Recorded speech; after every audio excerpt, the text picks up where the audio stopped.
আসসালামু আলাইকুম। Hi guys, কেমন আছেন? আমি আলহামদুলিল্লাহ ভালো আছি। কেবিজি ব্লগে আপনাদের আবারও স্বাগতম। প্রিয় গাইস, আপনাদের সামনে হাজির হলাম নতুন একটি ভিডিও নিয়ে। প্রিয় গাইস, ৩৬০ অলিয়া উলিয়ার দেশ এই সিলেটের দেশ। আলহামদুলিল্লাহ, আল্লাহর ইচ্ছায় এবং আপনাদের দোয়ায় আমি এই শাহজালাল এবং শাহপরানের মাজার জিয়ারত করতে পারলাম। আমি নিজের মনের কাছ থেকেই ধন্য যে আমি শাহজালাল এবং শাহপরানের মাজার জিয়ারত করতে পারছি। তো প্রিয় গায়েস, আমি আজ চলে এসেছি, দেখতেই পাচ্ছেন শাহজালালের মাজারে। এইটা হচ্ছে শাহজালালের মাজারের গেট। তো শাহজালালের মাজারের গেটের দৃশ্যটা কতটা সুন্দর, তো দেখে নেওয়া যাক কিছুক্ষণ। প্রিয় গাইস, আপনাদের যাদের মনের ইচ্ছা এই শাহজালাল শাহপরান মাজার জিয়ারত করার, তারা খুব সহজেই এই সিলেটের দেশ শাহজালাল শাহপরান চলে আসতে পারবেন। ৩৬০ অলিয়া উলিয়ার দেশ এই সিলেটের দেশ। কারি না মন চাই এই সিলেটের দেশে এই শাহজালাল শাহপরানের মাজার জিয়ারত করতে। প্রিয় গাইস, শাহজালাল এবং শাহপরানের মাজার দুটোই আলহামদুলিল্লাহ আমরা ঘুরে দেখলাম। আর শাহজালাল মাজারের এই দৃশ্যটা যেন মন ভরে যায়। প্রিয় গাইস, আমরা যেখানে দাঁড়িয়ে আছি সেটা শাহজালাল মাজারের গেটের সামনে। প্রিয় গাইস, এখানকার দোকানপাটগুলো সহ আর এখানে যে হোটেলগুলো আছে সবই মনোমুগ্ধকর। আপনারা এসে নির্ভয়ে এখানে থাকতে পারবেন। আর এখানকার পরিবেশটা অনেক ভালো, কোনো ঝঞ্ঝাট, কোনো ঝামেলা নেই। তো গাইস, এতক্ষণ যারা আমার এই ভিডিওটা দেখছেন তাদেরকে বলছি, যারা আমার ভিডিওটা প্রতিনিয়ত দেখে থাকেন তাদেরকে অসংখ্য ধন্যবাদ। আর যারা আমার ভিডিওটা প্রথম দেখছেন তাদের সম্পর্কে বলি, প্রিয় গাইস, আমার ভিডিও দেখছেন যারা, তাদেরকেও অসংখ্য ধন্যবাদ। প্রিয় গাইস, আমার পরবর্তী ভিডিও দেখতে অবশ্যই আমার চ্যানেলটিকে সাবস্ক্রাইব করে নেবেন আপনাদের পাশে থাকা বেল আইকনটি বাজিয়ে। তো গাইস, এই শাহজালালের মাজারের সামনের গেটটা কিন্তু অনেক সুন্দর।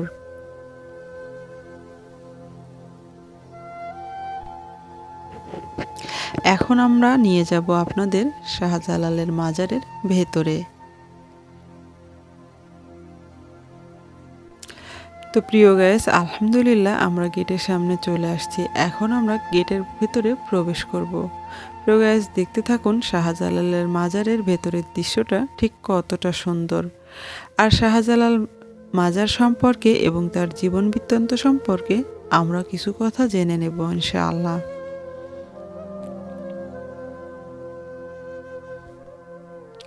হজরত শাহজালাল রাদিয়াল্লাহু আলাইহি একজন ধর্মপ্রচারক ও সুফি দরবেশ, যার খ্যাতির গল্প বলে শেষ হওয়ার নয়। তার নামে বাংলাদেশের সিলেটে এক বিখ্যাত মাজার রয়েছে। তিনি বাংলাদেশি মানুষের কাছে বিশেষভাবে সমদ্রিত হওয়ার মূল কারণ এটাই, বহু আধ্যাত্মিক ক্ষমতার অধিকারী এই সুফি সাধক ৩২ বছর বয়সে ৩৬০ আউলিয়া সফর সঙ্গে নিয়ে সিলেট পাড়ি জমিয়েছিলেন এই সুফি সাধক শাহজালাল রাদিয়াল্লাহু আলাইহি।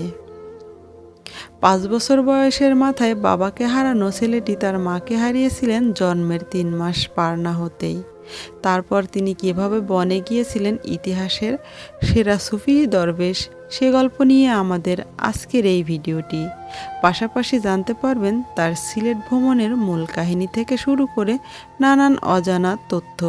চলুন যাওয়া যাক তাহলে মূল গল্পে।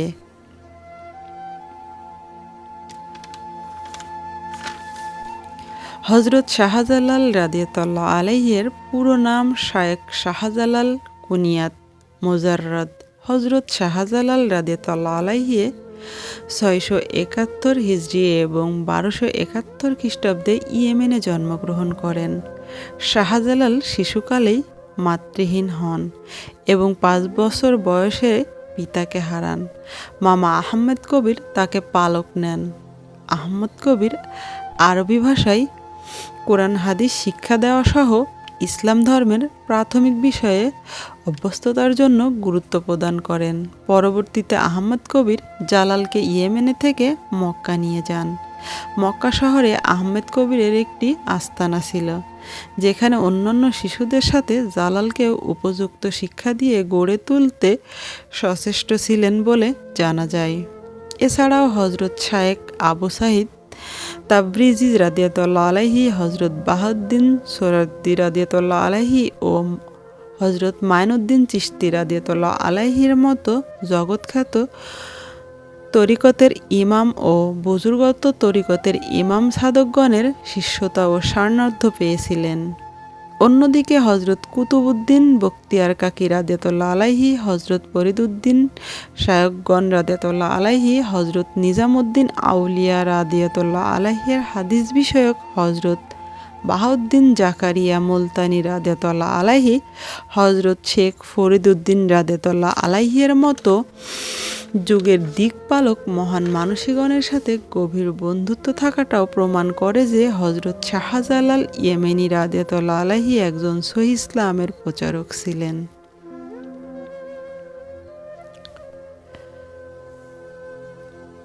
নবী রাসূল কিংবা ওলিয়া আউলিয়াগণের প্রয়োজনের প্রেক্ষিতে মাঝে মাঝে এমন কিছু ঘটনার অবতারণা করেছেন স্বাভাবিক দৃষ্টিকোণ থেকে, যেসব ঘটনা একদমই অলৌকিক। নবী রাসূলগণ যখন এ ধারণার ঘটনার অবতারণা করেন তখন তাকে বলে মুজিজা। একই রকম ঘটনার অবতারণা যখন কোনো ওলিয়া আউলিয়া করেন তখন তাকে বলে কারামত। সিলেটের হজরত শাহজালাল রাদিয়াতুল্লাহ আলাইহি সম্পর্কেও বেশ কিছু অলৌকিক ঘটনা প্রচলিত আছে, যেসব ঘটনা মানুষের মুখে মুখে ফেরে। এগুলোর মাঝে কিছু কিছু গ্রন্থিত হয়ে বই আকারেও প্রকাশ হয়েছে। লোকমুখে প্রচলিত ঘটনাগুলো মানুষভেদে অল্প স্বল্প এদিক সেদিক হয়ে যায়, সেজন্য লোকমুখে প্রচলিত কথাগুলোকে পাশ কাটিয়ে বইয়ের গ্রন্থিত কিছু ঘটনা আলোচিত হয়েছে। আজকের এই ভিডিওতে অনেকগুলো ঘটনার মাঝে কিছু বিশেষ ঘটনা আপনাদের কাছে তুলে ধরব। তো গায়েস, আপনারা যারা এতক্ষণ আমার এই ভিডিওটি দেখতেছিলেন তাদেরকে অসংখ্য ধন্যবাদ। প্রিয় গায়েস, আমার প্রত্যেকটা ভিডিওর আপডেট পেতে অবশ্যই আমার চ্যানেলটিকে সাবস্ক্রাইব করে নেবেন। চলুন তাহলে আমরা আরও কিছু গুরুত্বপূর্ণ কথা জেনে নিই। জ্বলন্ত আগুন যখন সুস্বাদু খাদ্য। হজরত শাহজালাল রাদিয়াতুল্লাহ আলাইহি যখন নিজ দেশ থেকে সিলেটে আগমন করেন তখন যাত্রাকালে কিছুদিন ভারতের দিল্লিতে অবস্থান করেন। সে সময়ে ওই অঞ্চলে বাস করতেন হজরত নিজামুদ্দিন আউলিয়া রাদিয়াতুল্লাহ আলাইহি। তিনিও একজন জগদ্বিখ্যাত পীর। সেখানে তার অনেক ভক্ত ছিল। হজরত শাহজালাল রাদিয়াতুল্লাহ আলাইহি তার আস্তানায় আসা যাওয়া করতে লাগলেন।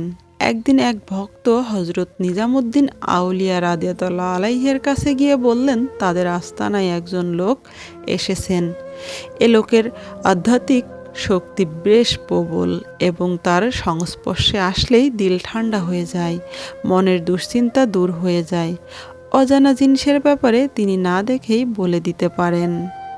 এ কথা শুনে হজরত নিজামুদ্দিন আউলিয়া রাদিয়াতুল্লাহ আলাইহির ইচ্ছে হলো হজরত শাহজালাল রাদিয়াতুল্লাহ আলাইহির আধ্যাত্মিক শক্তি কতটুকু তা পরীক্ষা করে দেখবেন। সে লক্ষ্যে কিছু রুটি ও কিছু আগুন নিলেন। আগুনকে রুটির মধ্যে ভরে দিলেন। তারপর একটি কৌটোয় করে খাবার জন্য পাঠালেন হজরত শাহজালাল রাদিয়াতুল্লাহ আলাইহির নিকট। এদিকে হজরত শাহজালাল রাদিয়াতুল্লাহ আলাইহি না দেখেই জেনে গিয়েছিলেন এর ভিতরে কি আছে, কিন্তু এ সম্পর্কে কিছুই বললেন না, কারণ বলে দেওয়ার চেয়ে আরও বড় চমক অপেক্ষা করছে। রুটির কৌটোটি খুলে খেতে শুরু করলেন আগুনের টুকরোগুলোকে, কিন্তু অলৌকিকভাবে এই আগুন কিছুই করতে পারল না হজরত শাহজালাল রাদিয়াতুল্লাহ আলাইহিকে। অলৌকিকভাবে এই আগুনগুলো সুস্বাদু খাবারে পরিণত হয়ে গেল।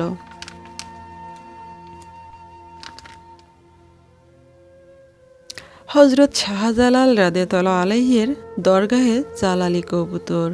এ ঘটনায় হজরত নিজামুদ্দিন আউলিয়া বুঝতে পারেন হজরত শাহজালাল রাদিয়াতুল্লাহ আলাইহির আসলেই অনেক আধ্যাত্মিক জ্ঞান আছে। তিনি তার ক্ষমতায় মুগ্ধ হয়ে যান, দ্রুত তার আস্তানায় গিয়ে তার সাক্ষাৎ লাভ করেন। সম্মানের নিদর্শন স্বরূপ একজোড়া কবুতর উপহার করেন। হজরত শাহজালালও এই কবুতরগুলোকে আদরের সাথে সিলেটে নিয়ে আসেন। এই কবুতরগুলোই পরবর্তীতে বংশবৃদ্ধি করে এবং ছড়িয়ে পড়ে। জালালি কবুতর হিসেবে যেই কবুতরগুলোকে আমরা দেখে থাকি বা চিনে থাকি, সেগুলো আসলে ওই দুই কবুতরেরই বংশধর।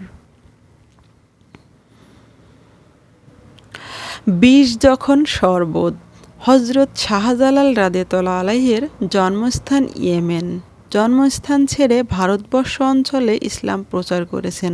এমন সময়ে জন্মভূমির কাছে যাওয়ার খুব ইচ্ছে হলো। সেখানে গেলে বাবা মায়ের কবর জিয়ারত করতে পারবে।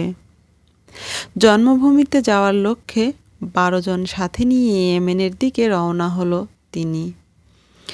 সে সময় ইয়েমেনের বাদশা ছিলেন সুলতান ওমর আশরাফ। ততদিনে হজরত শাহজালাল রাদিয়াল্লাহু আলাইহির জ্ঞান, গারিমা, আধ্যাত্মিকতা ও অলৌকিকতার খবর সারা বিশ্বে বিদিত। ইয়েমেনের বাদশাও তার ব্যাপারে শুনেছিলেন। যখন শুনলেন হজরত শাহজালাল রাদিয়াল্লাহু আলাইহি ইয়েমেনে আসছেন, তখন তার ইচ্ছে হলো হজরত শাহজালাল রাদিয়াল্লাহু আলাইহির আধ্যাত্মিকতার গভীরতা কতটুকু একটু পরীক্ষা করে দেখবেন। সে উদ্দেশ্যে তিনি হজরত শাহজালাল রাদিয়াল্লাহু আলাইহিকে এবং তার সাথীদেরকে রাজদরবারে মেহমান হিসেবে আমন্ত্রণ করলেন। তারা উপস্থিত হলেন, তাদেরকে শরবত পরিবেশন করা হলো। হজরত শাহজালাল রাদিয়াল্লাহু আলাইহিকে পরীক্ষা করার জন্য তিনি শরবতের মাঝে বিষ মিশিয়ে রেখেছিলেন, কিন্তু দেখা গেল তার দেয়া শরবত পান করেছেন হজরত শাহজালাল রাদিয়াল্লাহু আলাইহি এবং তার সাথীরা। কিন্তু বিষ পান করার পরেও তাদের কিছুই হয়নি, সকলেই সুস্থ। কিন্তু অন্যদিকে স্বয়ং বাদশা সাধারণ শরবত খেয়ে মৃত্যুর কোলে ঢলে পড়েছেন। প্রচলিত তথ্য অনুসারে হজরত শাহজালাল রাদিয়াল্লাহু আলাইহি তার আধ্যাত্মিকতার বলে শরবতের বিষের ব্যাপারে জানতে পেরেছিলেন, কিন্তু তারপরেও তিনি শরবত খেয়েছিলেন। আর ভরসা ছিল মহান আল্লাহর ওপর। আল্লাহ সব কিছুই করতে পারেন। আমাদের হায়াত থাকলে আল্লাহ চাইলে এই বিষকে নিষ্ক্রিয় করতে পারেন, আর সাধারণ পানিকে বিষ করতে পারেন। ইসলামের নিয়ম অনুসারে খাবারের শুরুতে বিসমিল্লাহ বলতে হয় এবং এই বাক্যের অনেক অলৌকিক গুণ আছে। তারা সকলেই বিসমিল্লাহ বলে সেই শরবত পান করলেন এবং সকলেই নিরাপদ রইলেন। উপরন্তু সাধারণ পানি খেয়ে মৃত্যুর কোলে ঢলে পড়লেন বাদশা। খোদার লীলা খেলা বোঝা বড়ই দায়।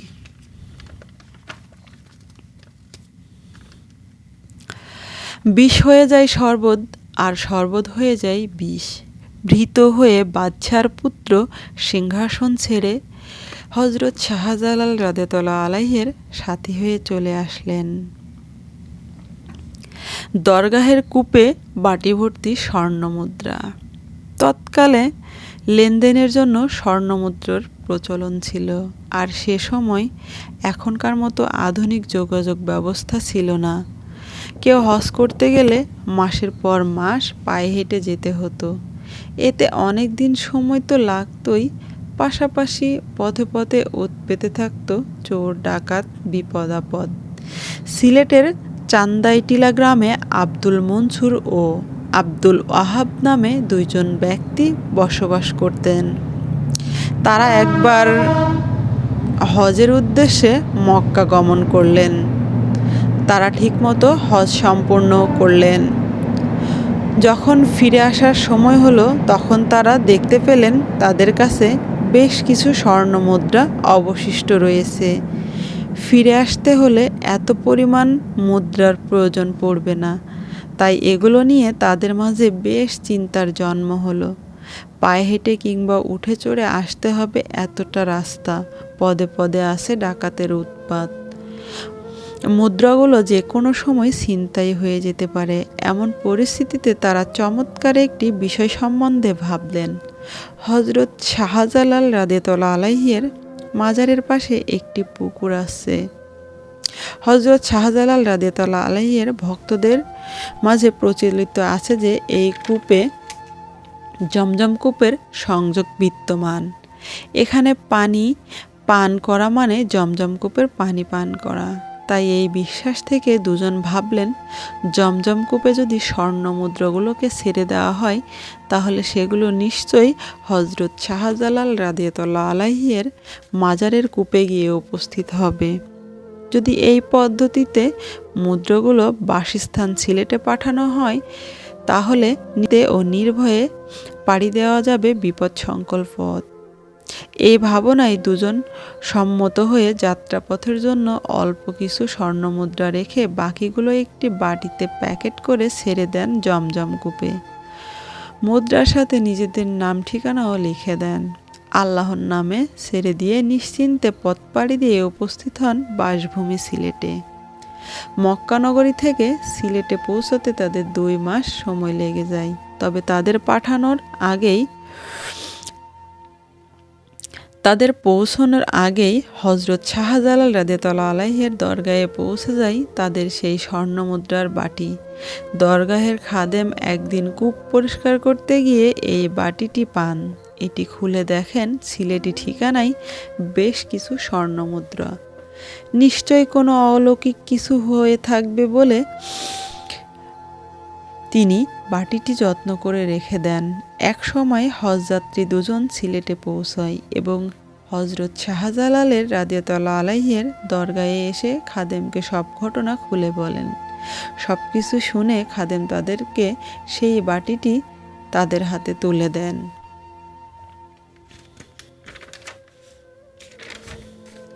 এবং দেখা যায় মক্কায় ছেড়ে দেওয়া বাটিটি এখানে এসে উপস্থিত হয়েছে। এ ঘটনায় তিনি হযরত শাহজালাল রাদিয়াল্লাহু আলাইহির আধ্যাত্মিকতা ও অলৌকিকতার গভীরতা অনুভব করতে পারেন।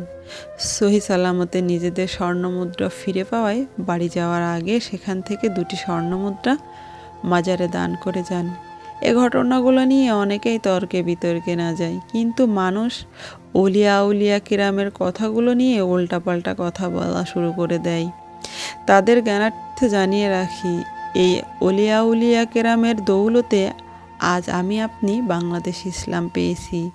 আসলে একটা সময় পীর পাইগম্বররা এসেছিলেন ইসলাম ধর্ম প্রচার করতে এবং তারা আল্লাহর নির্দেশ পেয়েই এসেছিলেন।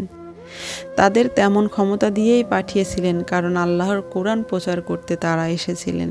তাদের ক্ষমতা নিয়ে যারা সমালোচনা করে তাদের বোঝার মতো ক্ষমতা নেই। বিজ্ঞান নিয়ে যারা রিসার্চ করেছেন তারাই বলেছেন বিজ্ঞানে যা কিছু পেয়েছেন আল্লাহর কোরআনে আগেই তা লিপিবদ্ধ করেছেন। তাই আপনি আমি বিশ্বাস না হলে কারো কিছু আসে যায় না।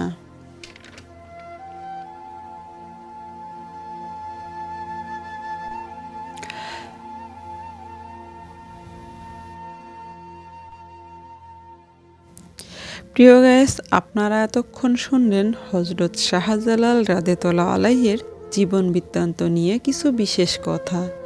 এখন আপনাদের সামনে কিছু কথা বলবো এই মাজার সম্পর্কে। এই মাজারে এখন বর্তমান পরিস্থিতি কি এবং এখানে কি কি কাজকর্ম করা হয়। প্রিয় গাইস, যেই লোকটির সাথে আমি দাঁড়িয়ে আছি উনি মূলত কে? আপনাদের মনে প্রশ্ন জাগতেই পারে। হ্যাঁ, উনি এই মাজারের খাদেম। উনি এই মাজারের দায়িত্বে আছেন। আর আমরা এখন যেখানে দাঁড়িয়ে আছি সেটা হচ্ছে এই হযরত শাহজালাল রাদিয়াল্লাহু আলাইহির যেই কূপটি ছিল সেই কূপের স্থানে। এটাই সেই গায়েবী কূপ যেখানে সেই স্বর্ণমুদ্রার বাটিটি পাওয়া গিয়েছিল।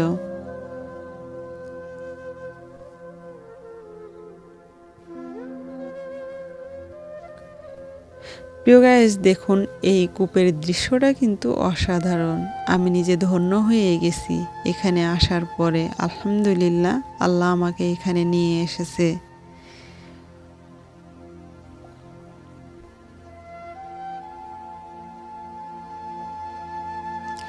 এই কূপের সাথেই সংযত আছে জমজম কূপের।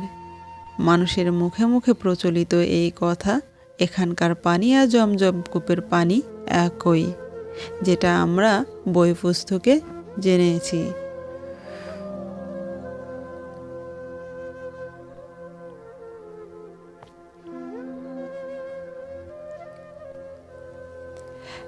প্রিয় গাইস, এখন আমরা চলে যাব সামনের দিকটা।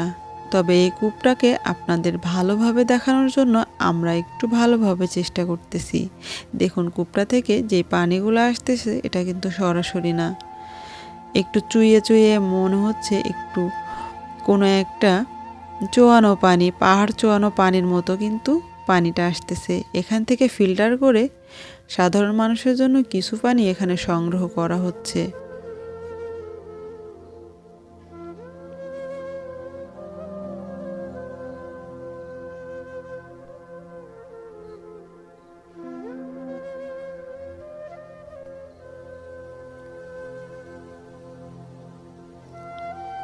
তো গাইস, আমরা এখন যাব এই মাজারের যে কবরস্থানগুলো আছে। কেন এই কবরস্থানগুলো এমন? একটা কবরের ওপরে মনে হচ্ছে 10টা কবর। মূলত আমরা কবরস্থানে এমন কবর কখনো দেখি নেই যে একটা কবরের উপরে আরেকটা কবর। আপনারা একটু খেয়াল করবেন, খুব বেশি হলে এক হাত দূরে দূরে একটি করে সাইনবোর্ড লাগানো। কেন এই দৃশ্য? আপনাদের সাধারণ মনে কি প্রশ্ন জাগে না? হ্যাঁ, আমার মনেও প্রশ্ন জেগেছিল, কেন এমন দৃশ্য।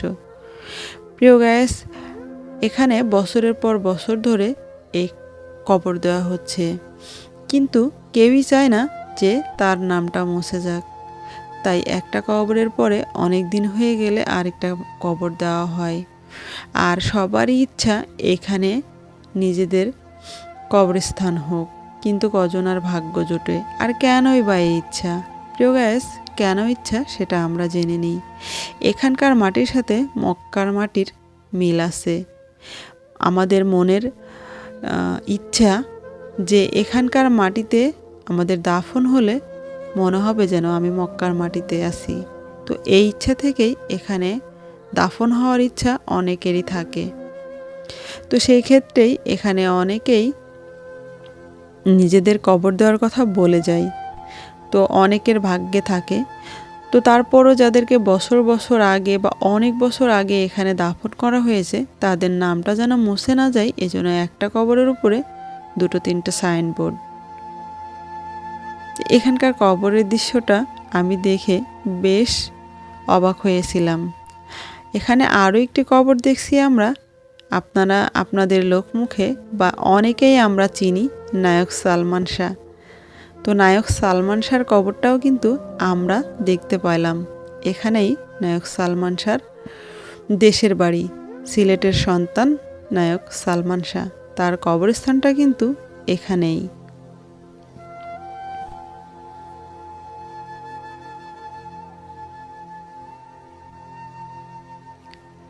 কবরস্থান দেখে আমরা এখন যাব মাজারের দিকে। এটা মাজারের মূল অংশ বা মাজারের সিঁড়ি। আমি অনেক মাজার দেখছি যেখানে মাজারের সাজসজ্জাই অন্যরকম, কিন্তু আল্লাহর অলিয়া উলিয়ার মাজারের কোনো সাজসজ্জা নেই। তার মাজারটা একেবারে সাদামাটা।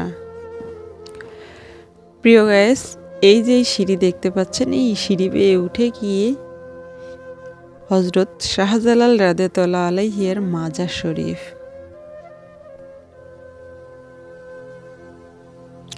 আলহামদুলিল্লাহ, আল্লাহ আমাদেরকে দেখার তৌফিক দান করেছে। আমার অনেক দিনের ইচ্ছে ছিল হজরত শাহজালাল শাহপরানের মাজার দেখব ইনশাআল্লাহ। আল্লাহর ইচ্ছা এবং আপনাদের দুয়াই আমি দুটোই দেখলাম, আলহামদুলিল্লাহ।